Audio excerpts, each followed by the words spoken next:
qu'il vous accorde la grâce d'être puissamment fortifié par son esprit dans l'homme intérieur, en sorte que Christ habite dans vos cœurs par la foi, et que vous puissiez connaître l'amour de Christ, afin que vous soyez remplis de toute la plénitude de Dieu.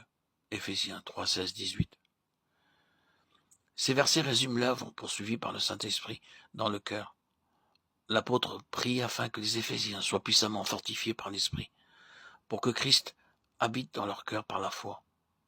L'Esprit éternel qui procède du Père vient donc pour révéler aux croyants que le Seigneur demeure en lui. Il le fortifie, le prépare, pour que Christ puisse être parfaitement formé en lui, selon l'expression de l'apôtre Paul. Remarquons aussi qu'il est fait ici mention de la foi. Celle-ci n'existe pas sans son objet.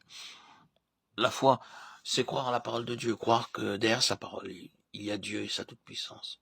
La foi vient de ce qu'on entend. Elle s'éveille sous l'action de Dieu, dans le cœur qui écoute. Vous êtes ressuscité avec lui par la foi en la puissance de Dieu. Une autre traduction donne par la foi que Dieu a mise en vous. Colossiens 2,12. Nous sommes donc conduits au Saint-Esprit pour qu'il subvienne à tous nos besoins, qu'il nous donne même la foi nécessaire pour collaborer avec lui, pour saisir tout ce que Christ nous a acquis par sa mort.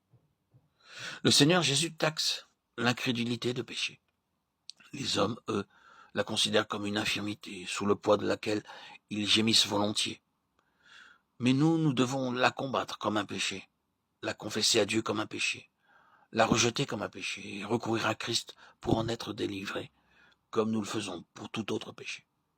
Regardons donc au calvaire où nous sommes crucifiés avec Christ, pour que celui qui est vivant nous communique l'esprit de foi, cessant de regarder à nous-mêmes et de nous analyser. Reposons-nous uniquement sur sa parole et nous recevrons une foi enfantine. Alors nous apprendrons à vivre par la foi au Fils de Dieu. Je demeurerai en vous, tandis que Christ en lui est révélé au racheté, l'Esprit de Dieu le guide et le fortifie avec puissance, de sorte qu'il peut saisir avec tous les saints la largeur, la longueur, la hauteur et la profondeur de cet amour, dont la manifestation suprême fut la croix du calvaire, fortifié pour saisir.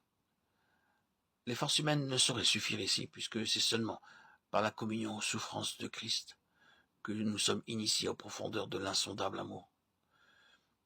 Une sympathie toute intellectuelle ne crée pas l'intimité qui s'établit généralement entre compagnons de route. Vous boirez en vérité de la coupe que je dois boire, dit Jésus à ses disciples.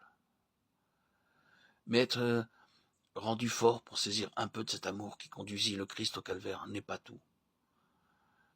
Il faut que nous en soyons remplis. Et si nous demandons à l'apôtre dans quelle mesure, il nous répond jusqu'en la mesure de la plénitude de Dieu.